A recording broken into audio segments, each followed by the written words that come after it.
Hi, I'm Jason from Wired2Fish, and I want to talk to you today about the new product from Lowrance SpotlightScan.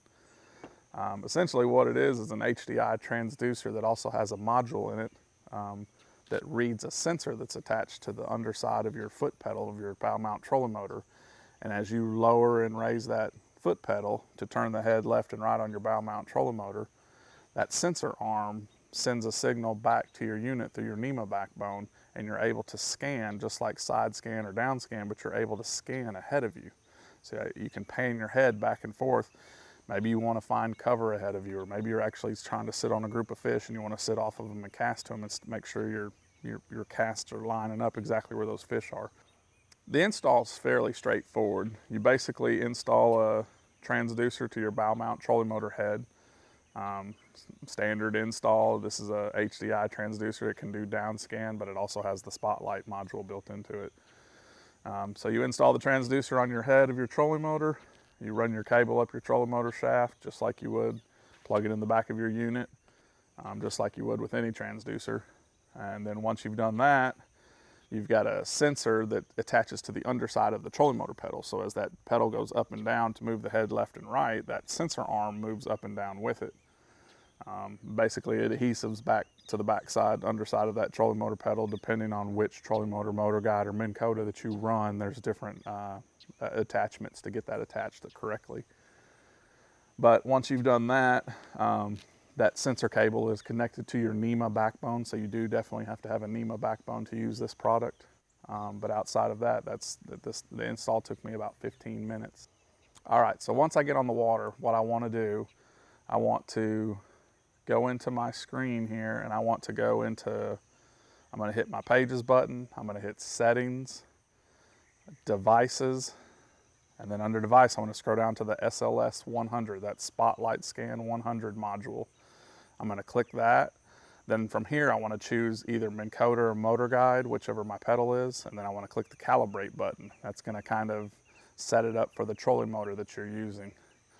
Once I've done that, I want to go back out and I want to put my head in the water, pointed straight, and then look at my spotlight scan. Okay, once I've got my spotlight scan screen up, I want to sync how that arrow on my trolling motor head is pointed with how the spotlight scan's reading. And you'll notice here we have an option here where you can go in and set your offset.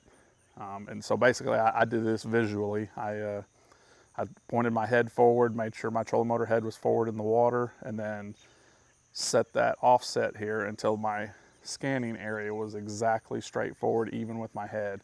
Once I've done that, then I want to pan back and forth a couple times and make sure it's staying consistent with my head. That way I know if I scan left with my head, I'm pointing left with my spotlight scan. So that'll help you for use on the water. I've been using the product for a couple months. It does take some getting used to, but what I found is you've got to go a certain speed to make the trolling motor head and the spotlight scan paint a good picture. Too fast and your lines are going to be streaked and it's going to be hard to read what you're looking at in front of you. Too slow and you might get some jittery. If the boat's moving and the depth is changing, you'll notice that the circle is it's got, you know, blocky, kind of a blockiness to it where the depth has been changing.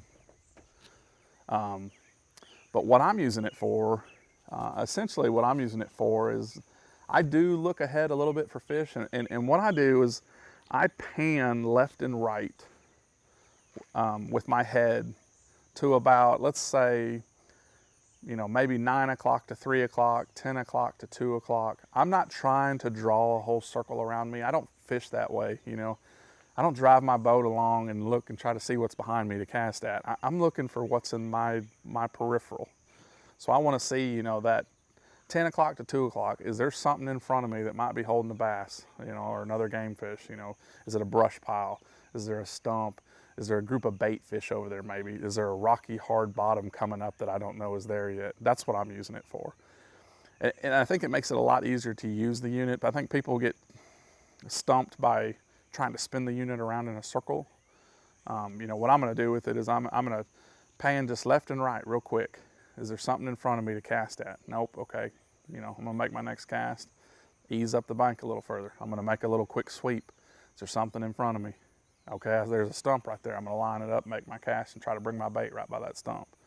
So that's what I found, and I'm not so much worried about it painting a beautiful, great picture. I wanna make just a quick little, you know, steady sweep in that 10 to 2 area and see if something shows up in front of me. Is it a fish? Is it a piece of cover? Like I said, you know, I'm looking for targets, whether that's fish or something that would hold a fish.